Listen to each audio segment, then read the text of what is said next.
En este 8 de junio del año 2022, nuevamente estoy con ustedes. Sean todos bienvenidos a este nuevo programa de Facetas en el canal de YouTube de Iván Marcel Durán Fernández. Muchas gracias por estar con nosotros de manera periódica. Ya saben que este es un programa en el que estamos donde otros no están. Tenemos las facetas, las más diversas en las actividades del ser humano. Sean todos bienvenidos.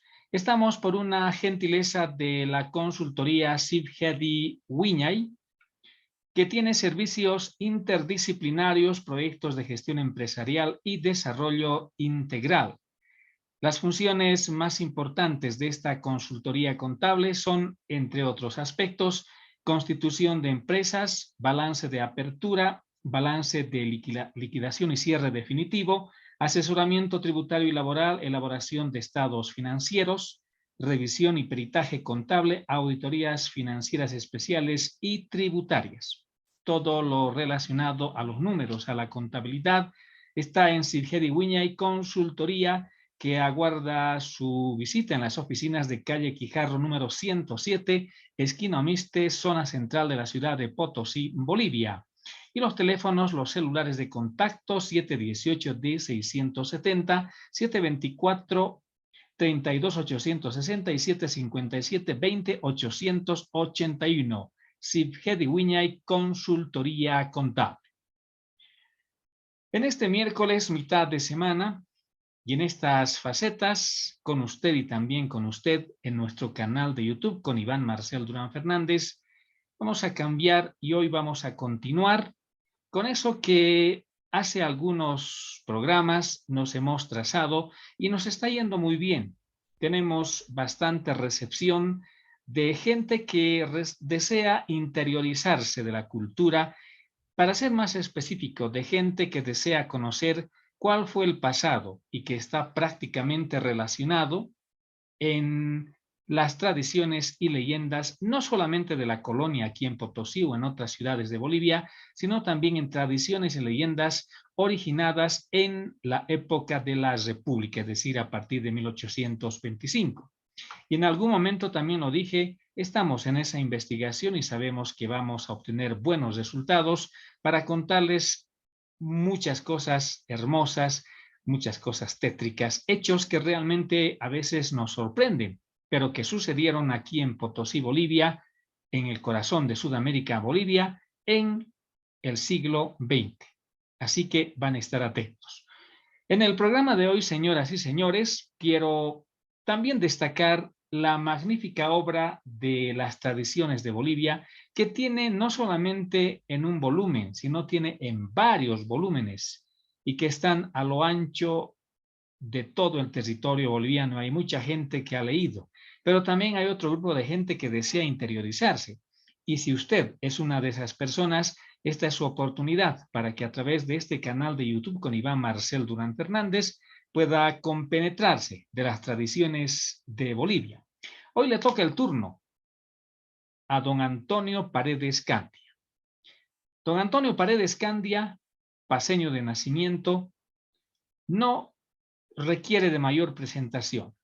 Él ya no está en este mundo, pero es como si continuaría, porque al leer todas y cada una de sus recopilaciones, todo ese trabajo que a don Antonio Paredes Candia le ha costado, si el término cabe, en tantos años de dedicación a la cultura, a escribir obras, pero básicamente esa es la parte más fuerte que tenía don Antonio Paredes Candia, y hoy, años después de su muerte, tiene un peso bastante especial en cuanto a la difusión de la cultura en las tradiciones y leyendas de Bolivia.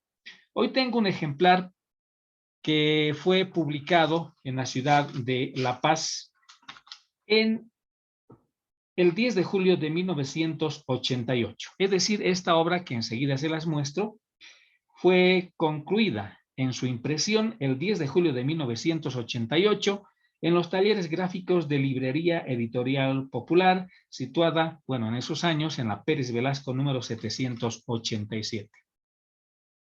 Esta es la obra Tradiciones de Bolivia con Antonio Paredes Candia. Y don Antonio Paredes Candia es un gran personaje, un personaje que prácticamente es muy querido en la ciudad de La Paz, pero yo diría en todo el país, especialmente en las regiones andinas y también en parte de la región de los valles, es decir, en Cochabamba. Este es un ejemplar de Tradiciones de Bolivia que pude adquirirlo, si la memoria no me falla, en la gestión de 1996. Y es que don Antonio Paredes Candia tenía una linda costumbre. Perdonen que use términos a veces un tanto rebuscados, pero no hay otros para destacar no solo las obras, sino también ese trabajo bibliográfico, histórico que ha tenido don Antonio Paredes Candia. De manera periódica, prácticamente recuerdo muy bien a partir de 1990, 1992, 94, 96, para ser más exactos ahora, cuando adquirí esta obra aquí en la ciudad de Potosí, don Antonio Paredes Candia tenía la costumbre, muy buena costumbre, de semanalmente y de manera periódica visitar nuestra ciudad, instalarse en el Paseo Boulevard, más propiamente frente al edificio del ex Banco del Estado. Ahí don Antonio Paredes Candia, junto también a otros dedicados a la venta de libros, pero don Antonio Paredes Candia tenía esa particularidad de exponer sus propias obras, sus propias investigaciones, y eso lo hacía, reitero, en el Paseo Boulevard, frente al edificio del ex Banco del Estado aquí en Potosí, Bolivia. Y esta obra, que fue concluida en su impresión en 1987, personalmente les digo, la adquirí en 1996. Y como les decía, hoy dedicamos a dar lectura para ustedes a esas tradiciones de Bolivia, porque la particularidad, por supuesto, sin desmerecer a otros grandes investigadores e historiadores que tiene nuestra amada Bolivia, pero la particularidad de don Antonio Paredes Candia fue que prácticamente estuvo analizando toda la historia, todas las tradiciones ocurridas en todo el país. Y hoy, de la obra concluida en su impresión en 1987, voy a dar lectura para comenzar, y por una gentileza de Consultoría Sib Hedy Wiñay, a esta obra titulada, una investigación en todo caso histórica, intitulada El Sastrecillo Valiente. Don Francisco Arteaga Flores fue un señor a quien se podía calificar de un hombre de armas tomar. Si 10 valentones le enfrentaban en un santiamén, los 10 caían derribados por los fuertes puños de don Pancho. Para él no existía aquello de aquí lo puse y no aparece. Cuando se decía negro, el color tenía que ser negro, así fuera rojo, blanco o verde. Había nacido en Aucapata, un pueblecillo perdido en una oquedad del departamento de La Paz. Y cuando el bozo sombreaba su rostro, buscaba nuevos rumbos, decidió venir a la hollada paseña. Sería más o menos mediados del siglo XIX, dice esta obra. Llegado a La Paz, consiguió acomodo de ayudante de un sastre remendón, y desde aquella banqueta donde sentado zurcía, remendaba y revolvía las vestiduras de los agachados, nombre que se daba a los pobres vergonzantes de la ciudad paseña, escaló tanto que un día la Vox Populi, o la voz del pueblo, le concedió el título del mejor sastre cortador, dando así de baja al que había sido el mimado de los peces gordos de la época, el sastre Leaño. Poco tiempo soportó la ingratitud el pobrecillo de Leaño. Muerto el rey, viva el rey. Don Pancho instaló su taller en plena plaza de armas, es decir, en la Plaza Murillo, en una tienda del antiguo templo del Loreto. En su taller tenía una mesa de cortar, tijeras, hilo y agujas, que en aquel tiempo aún no conocíamos las maquinillas de costurear. Allí recibía a lo mejor de lo mejor, y cuentan que cobraba muchos pelucones por la confección más sencilla. Don Pancho sí era habiloso para costurear levitas y pantalones pinganillos. No quedaba a la zaga cuando un generalito o generalote que de ambos le había, le encargaban la confección de un uniforme.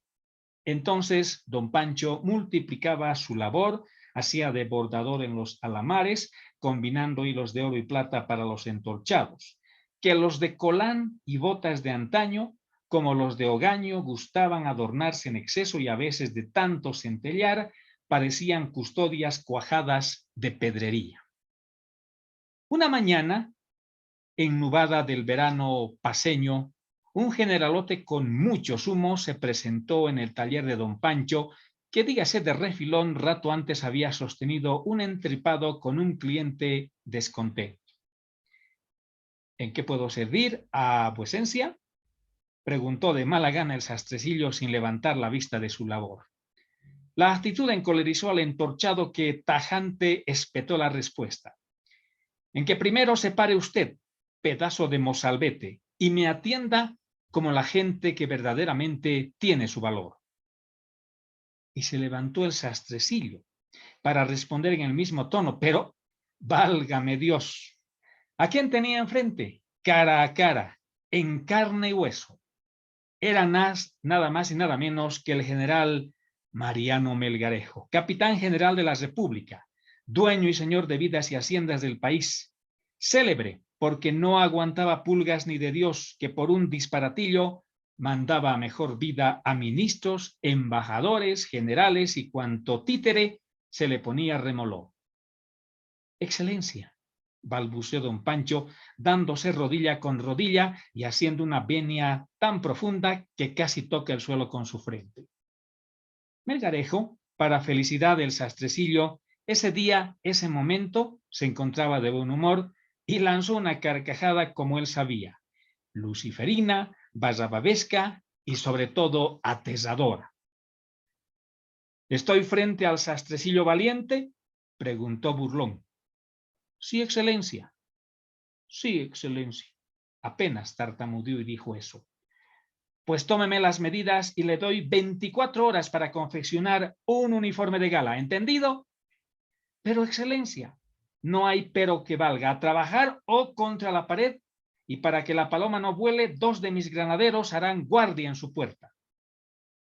Y el sastrecillo solo atinaba a responder suavísimos. Sí, excelencia. No, excelencia. Como usted ordene, excelencia. Y luego Melgarejo abandonó el taller riendo socarronamente mientras acariciaba su negra barba. ¿Y qué pasó luego? Don Pancho trabajó duro y parejo y bala en boca. Sin chivato que le ayudase era la orden y cumplió velando la noche.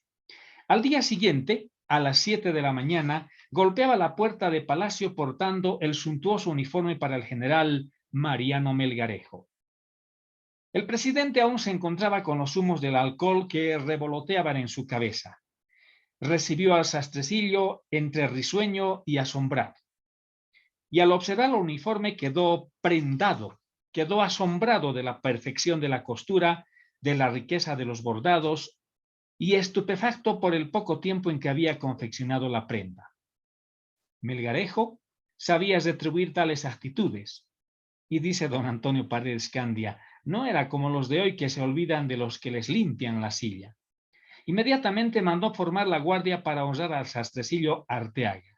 Y de Yapa hizo que don Mariano Donato Muñoz, su incondicional ayudante, trajera prestada una de sus altas condecoraciones. Y en palacio no había una a mano. Y la impuso, con la solemnidad que el caso requería, en el pecho del diligente sastrecillo Arteaga, flor de sastre en aquella época, declarándole benemérito y no sé cuántas cosas más por haber cumplido con su general Mariano Melgarejo.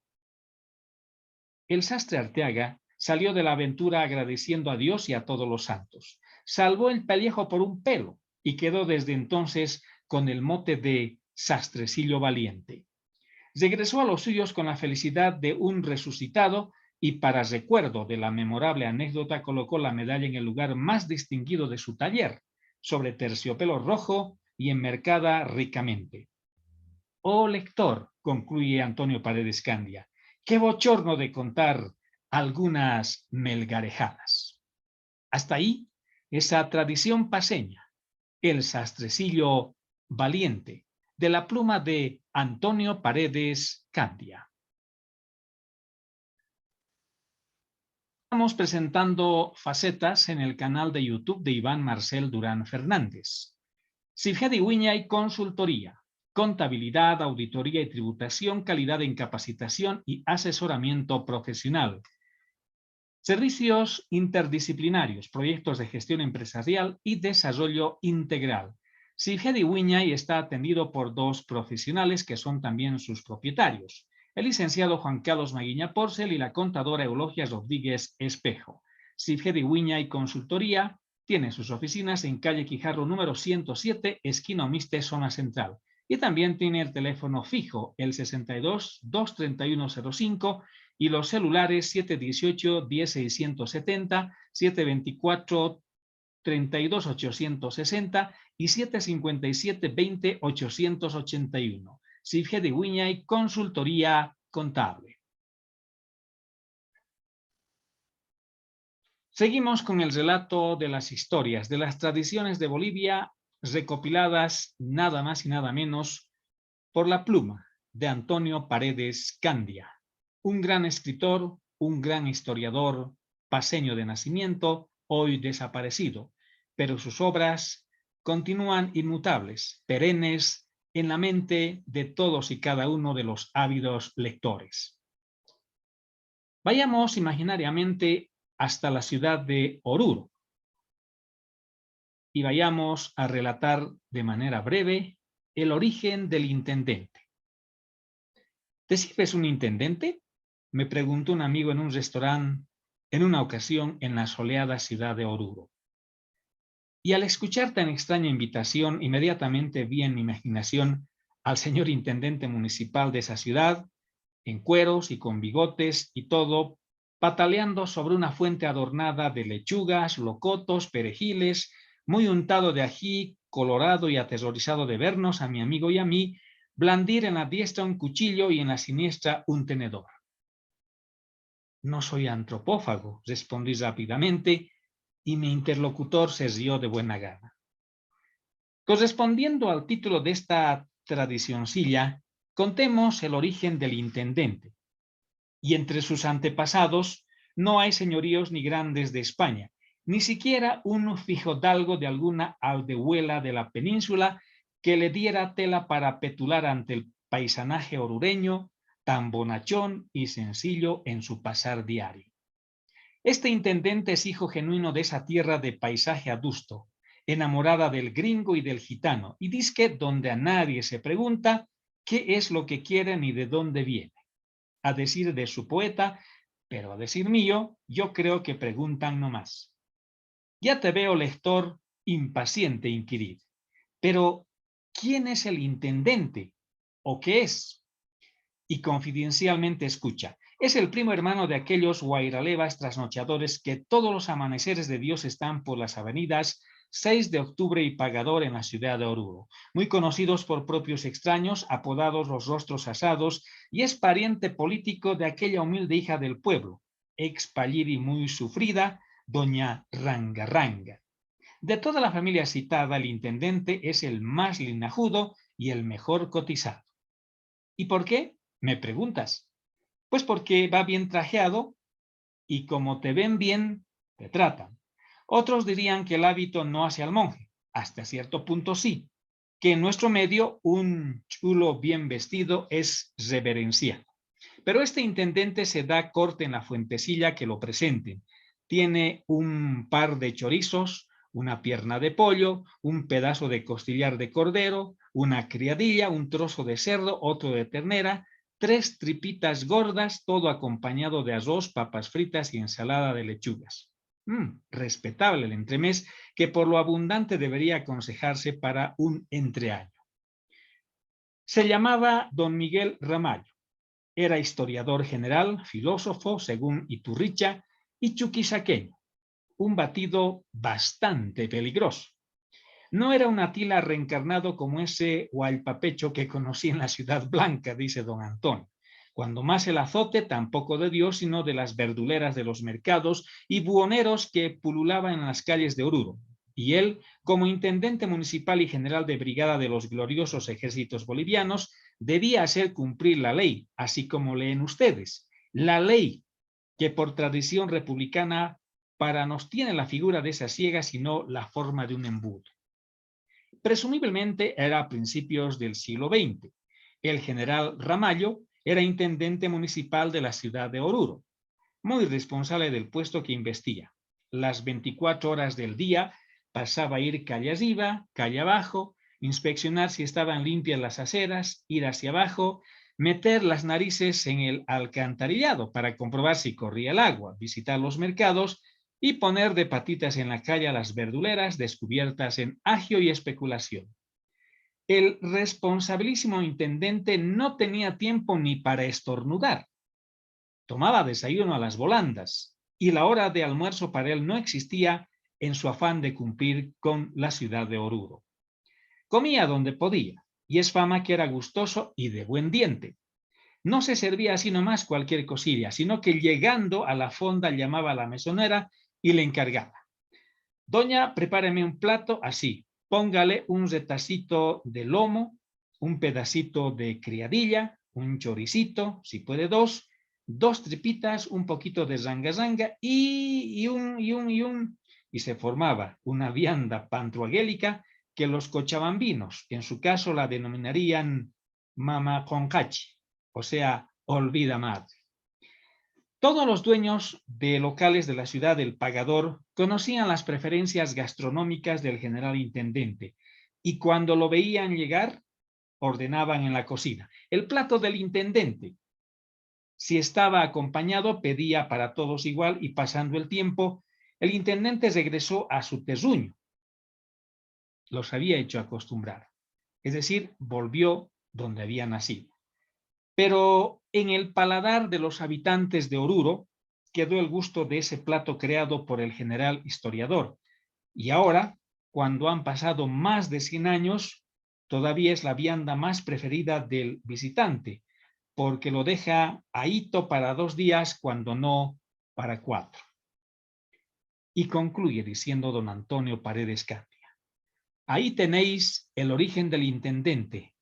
Ese plato que vos, lector mío como yo, hemos paladeado en Oruro y ahora a su recuerdo se nos entristece la tripa. El origen del intendente, de la pluma de Antonio Paredes Candia. Estamos presentando Facetas, gentileza de Sibgedi Wiñay, consultoría contable. Está en calle Quijarro 107, esquina Modesto Miste, zona central de la ciudad de Potosí. Sibgedi Wiñay, consultoría contable.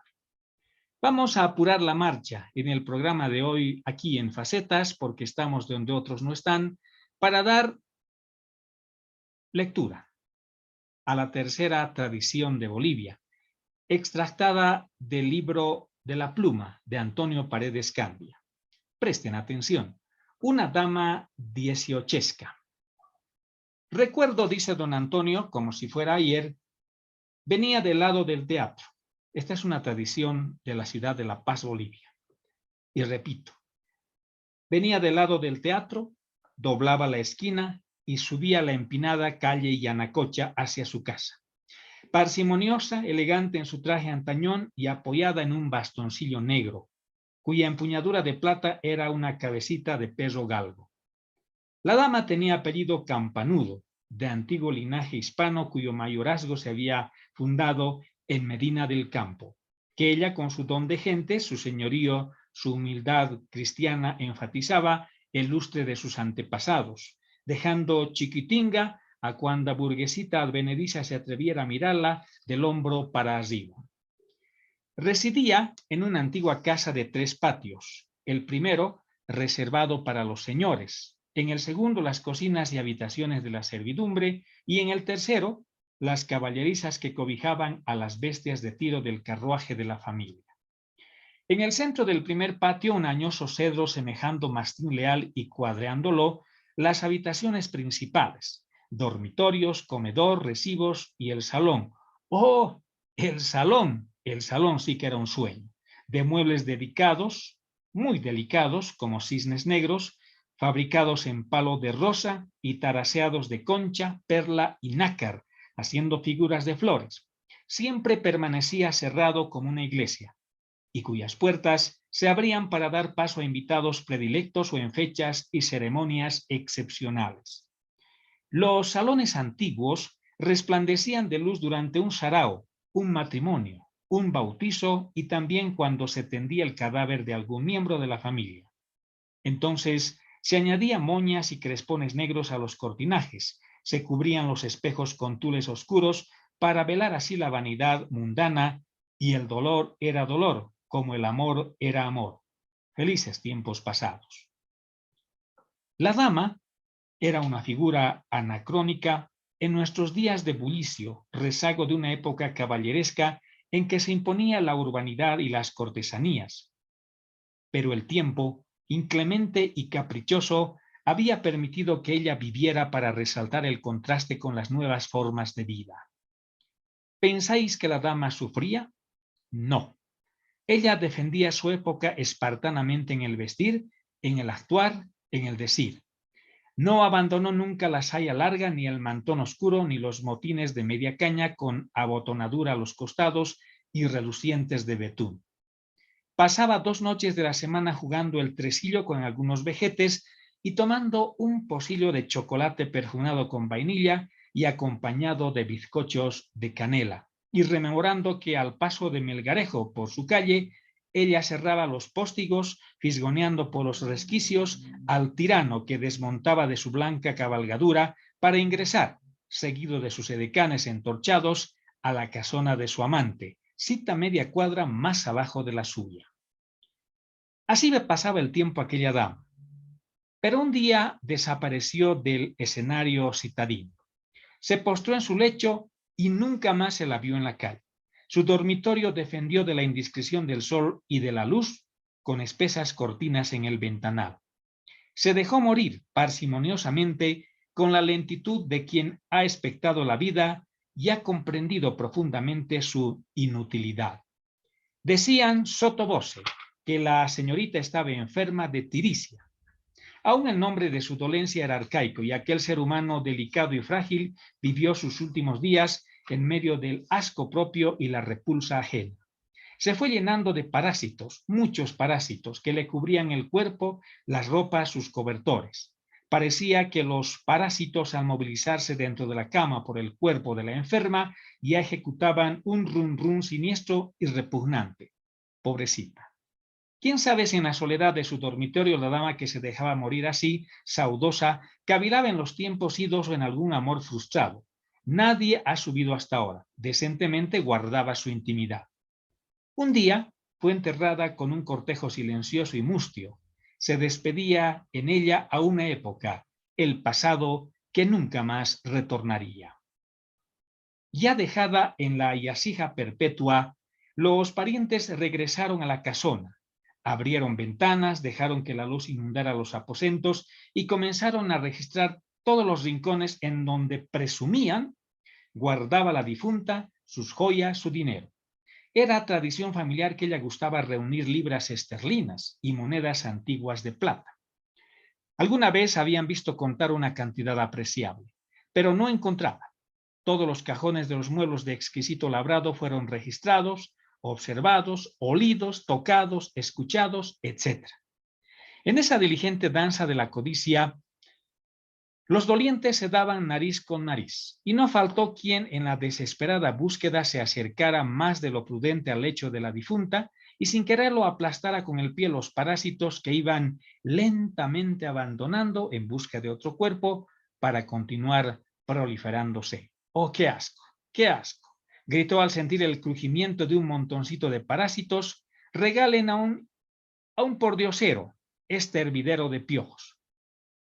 Se refería al colchón. Y todos los que estaban en el cuarto estuvieron de acuerdo. Llamaron al primer pordiosero, al primero que pasaba por la calle. Les regalaron la cama y ellos, aliviados de la repulsa que les significaba aquel camastro, siguieron investigando, siguieron buscando dónde podía ocultarse el tesoro de la tía. Descolgaron los cuadros, recorrieron los muebles, levantaron las alfombras, pero nada, nada y nada. Iban a volverse locos en su ansiedad, lanzaban improperios contra la vieja avara que los había tenido pendientes de su muerte y se llevó el secreto a la tumba. Hicieron espiritismo para saber la verdad. La dama les hizo una jugarreta. La medium escribió la palabra caballeriza y al día siguiente casi tumban la casa cavando y a las libras las joyas y los quintos no aparecieron por ningún lado. Convencidos que no encontrarían la herencia, se repartieron los muebles que realmente eran piezas de museo y se olvidaron de doña Carolina de Dueñas Hurtado y Mosqueda de Velasco. ¿Quieren saber cuál es el epílogo? Después de algunos días que doña Carolina ya era olvido en el corazón de sus parientes, llegó a la casona de visita una vieja sirviente y preguntó por las cosas de su niña. Le respondieron que habían sido repartidas entre los herederos legales. Y la anciana miró suspicaz y preguntó, ¿y el colchón? Agregando, en el colchón allí mi niña guardaba sus joyas y sus ahorros. Todos, desorbitando los ojos y ahogando un grito de angustia en el pecho, se dieron a la tarea de buscar el colchón. No había el colchón por ningún lado de la casa, pero no faltó quien recordara que fue regalado a un pordiosero. ¿Y quién era ese pordiosero?, se preguntaron. Nadie lo conocía. Era un individuo que ese instante pasaba por la calle y se llevó el obsequio sobre la cabeza, sin ascos a la piojera y casi bailando de alegría.